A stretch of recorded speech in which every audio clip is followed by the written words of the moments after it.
Rural Heritage on RFD TV is brought to you by Rural Heritage Magazine, a bi-monthly magazine featuring articles about farming and logging with draft animal power, small-scale diversified family farming and homesteading, and other aspects of our rich rural heritage.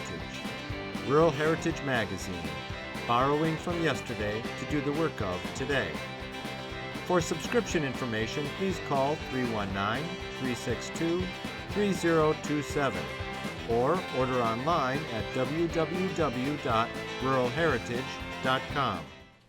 Each year, the American Suffolk Horse Association holds its members and board of directors meetings during their annual gathering. The 2019 event was held in mid-October at Susan Park in St. Louis, Missouri.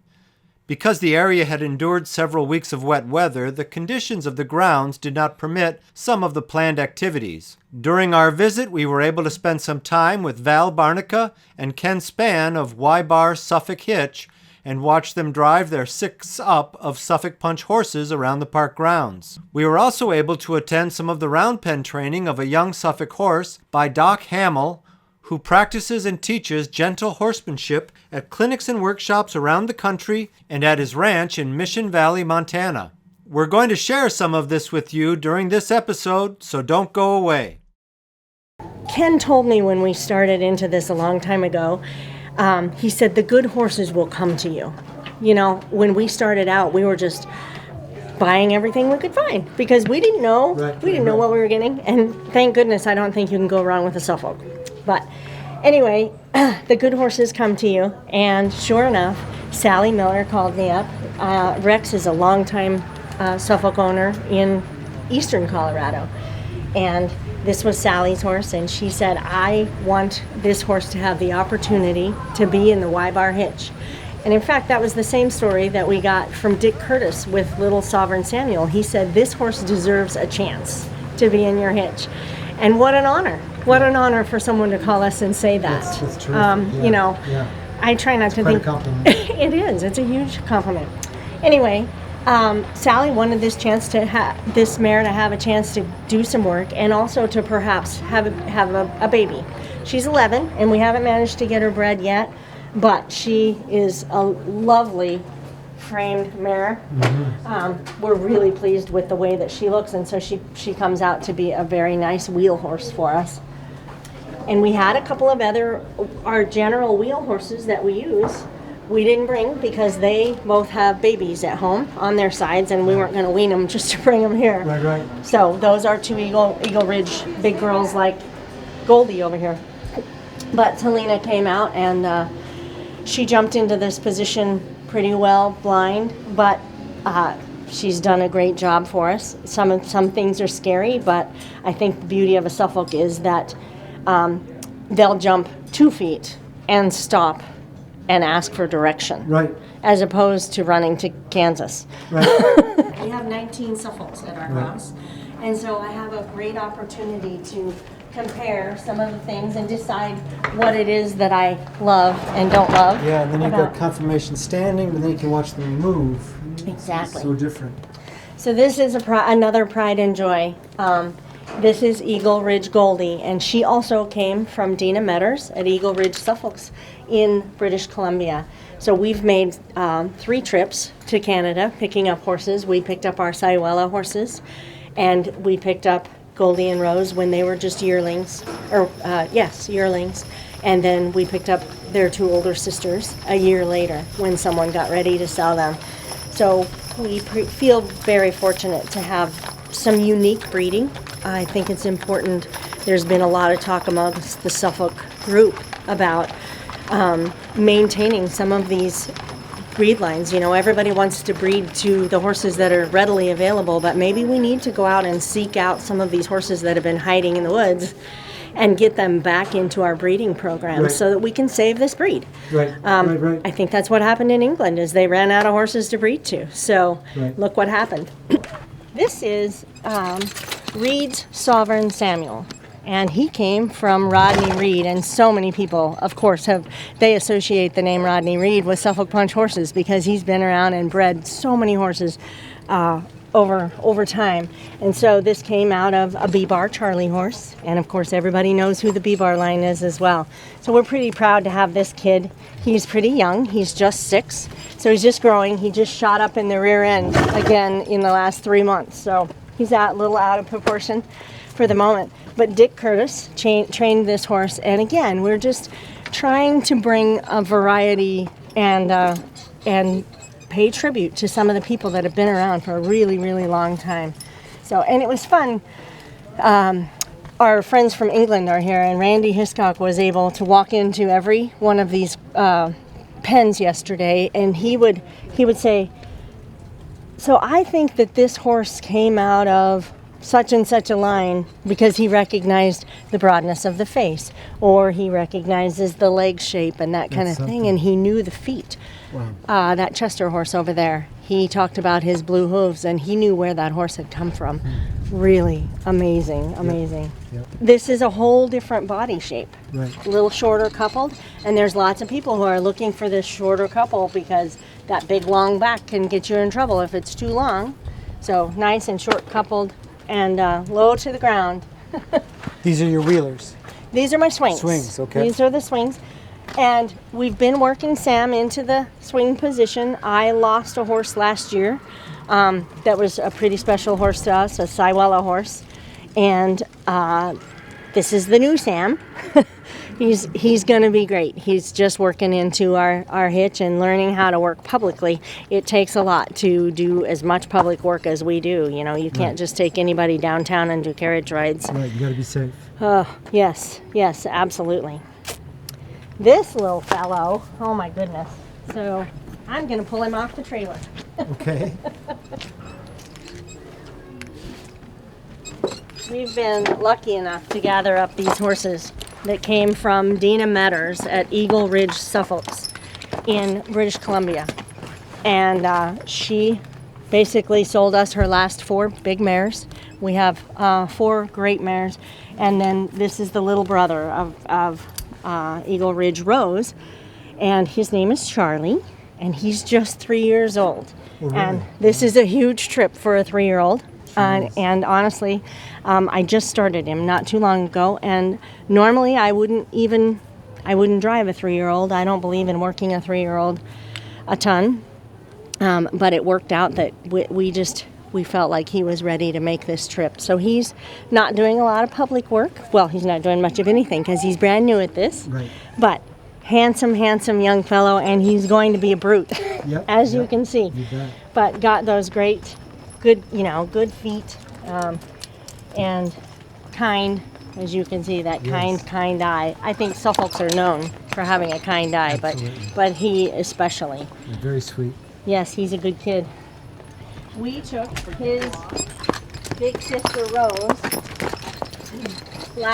2 years ago to the National Western Stock Show in Denver and showed her in the halter class. And of course she was in the ring with a bunch of Percherons, and the judge had no idea what to do with her. Sure. But the beauty of that day was when we came out of the ring, we had people searching us out in the stalls, and they said, we don't know anything about draft horses, but if we were looking for our first horse to take home to our family, we want that nice big red girl that did everything that you asked her to and then stood stock still waiting for direction. And, we love Percherons too, but those beautiful Percherons were racing around their handlers, and their handlers, get over, had their little white sticks out there. And of course, if you got a white stick out on any of these Suffolks, they wouldn't know what to do with you. So it was a great experience. Anyway, like I said, she placed last, but we didn't care. We gave those people something to think about. Absolutely. And we'd love to take 5 or 6 Suffolks, and then they'd have to take a look at each one individually Right, and think about it. make a decision. So, and obviously, a Suffolk is built so much differently than any of those horses that are showing in show classes today. Right. So, the state of Colorado is having an outbreak of vestibular stomatitis right now. Okay. And of course, Missouri doesn't want sick horses in their state. So in order to get our permit to travel into the state of Missouri, we had to quarantine all of our horses in an area that was more than 10 miles away from any place that had a reported case of VS. So for the last 30 days, our horses were quarantined in Gunnison, Colorado, Wow. where we have another ranch, but they were just all turned out to pasture. So I didn't have a chance to drive anything that I Wow. brought. That's amazing. That is amazing. We just threw them in the box and said, "Come on, boys, we're going on vacation." Wow. So, anyway, if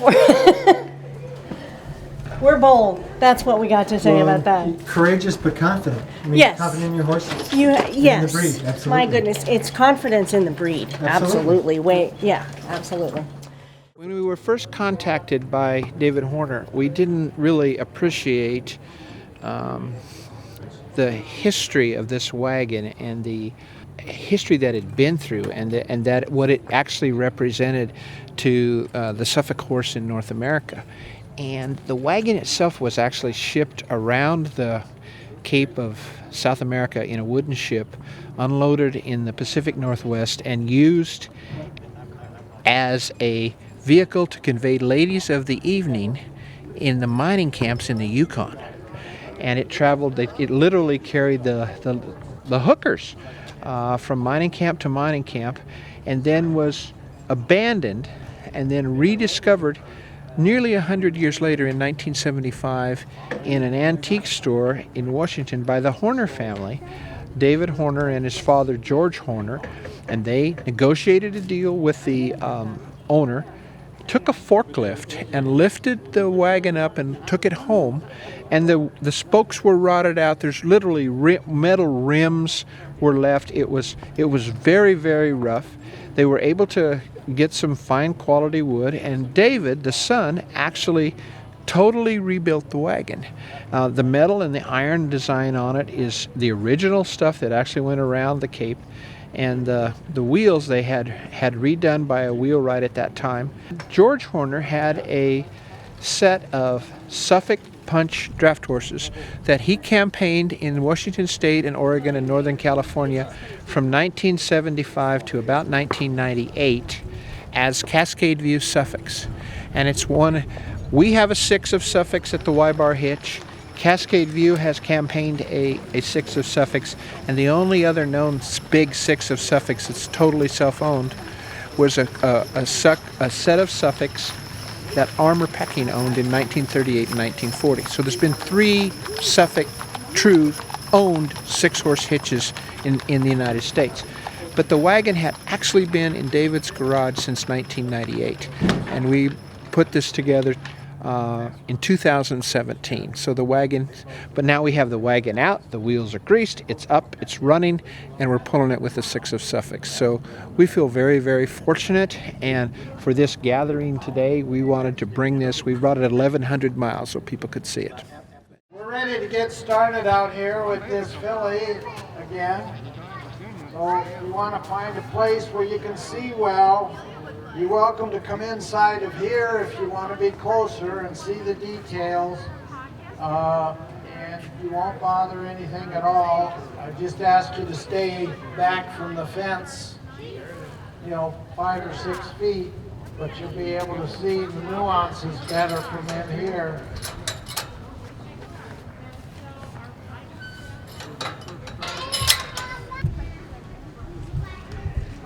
Oh, I like to see that nice gentle swish of her tail that she just made.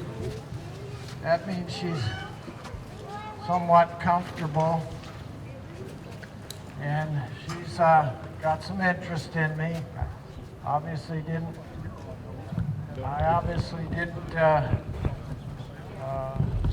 hurt her any yesterday.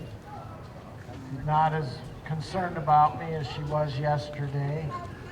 I'm not trying to ask her anything right now. I'm just kind of wandering around and seeing what her reaction is. How many people are here this morning that weren't here yesterday? Okay, so I'll just give you a little bit of a summary of what I'm trying to accomplish here with her.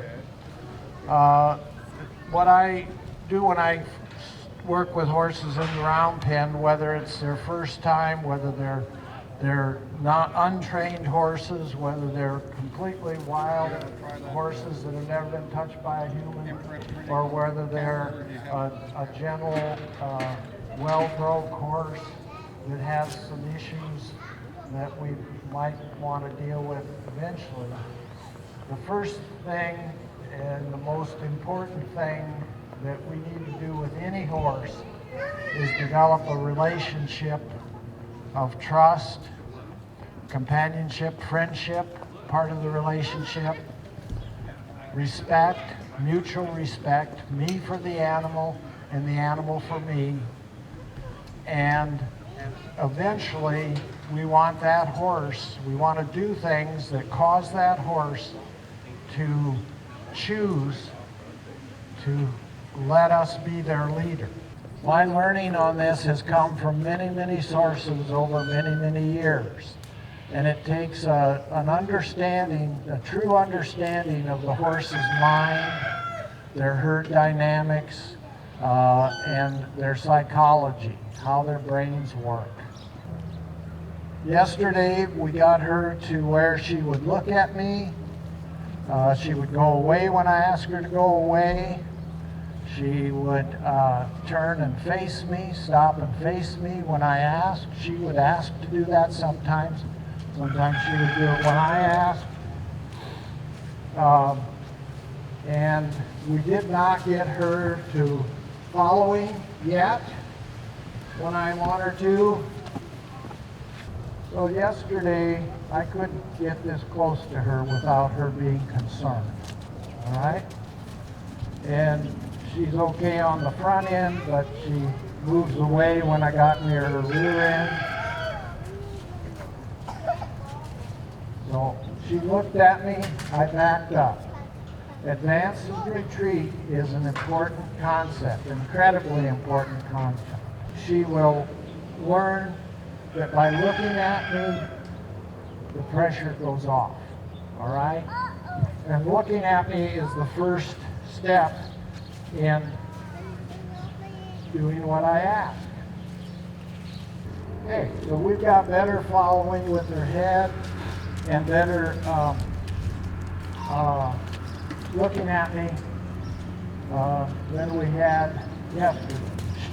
So if she decides to leave and go away, then I'm going to say, okay, if you want to go, then I'm going to keep you going.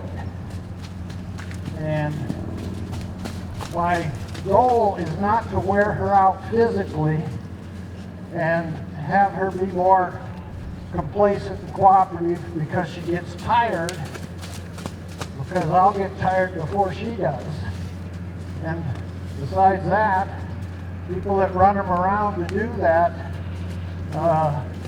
and try to do it physically rather than working with their brain and creating associations and rewards and a soft consequence like this of having to go to work a little bit. You are a horse trainer whether you know it or not. We are always training. Anytime we're anywhere near a horse, they can see us.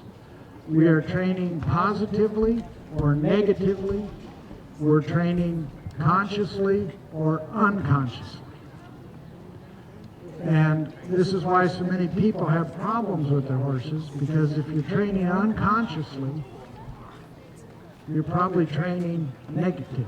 People are the ones that need to train themselves first, learn first, get your knowledge, skill level up so that you can either keep a horse trained or you can continue its training, or that ultimately maybe someday you can train one from scratch and be successful at it. This horse isn't really following me yet, and sometimes they do, often they do by this time, sometimes they aren't.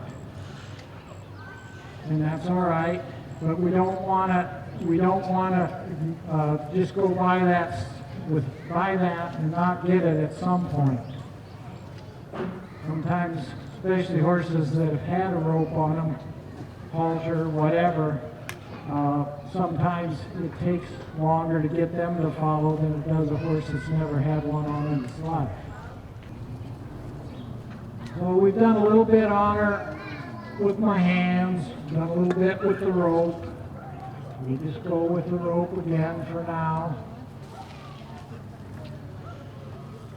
And take this hopefully a little further.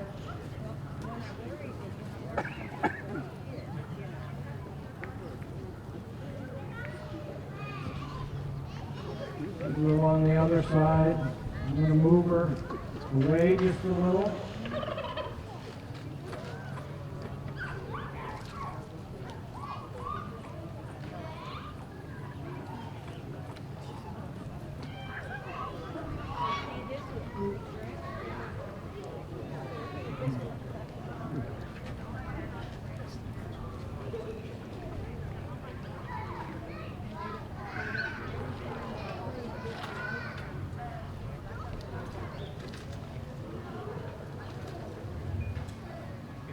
Put my hand on her withers, that kind of stabilize her a little maybe.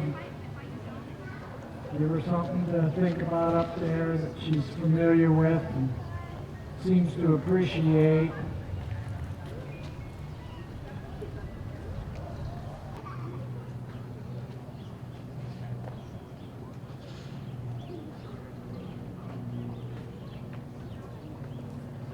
And we'll just seesaw this rope around her a little on the neck. Move it up a little.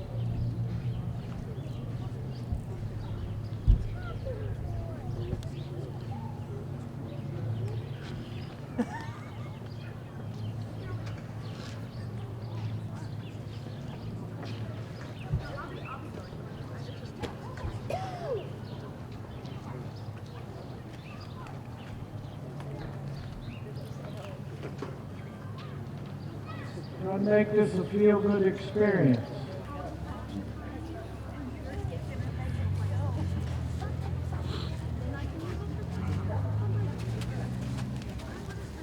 Just started to learn how to get out of that.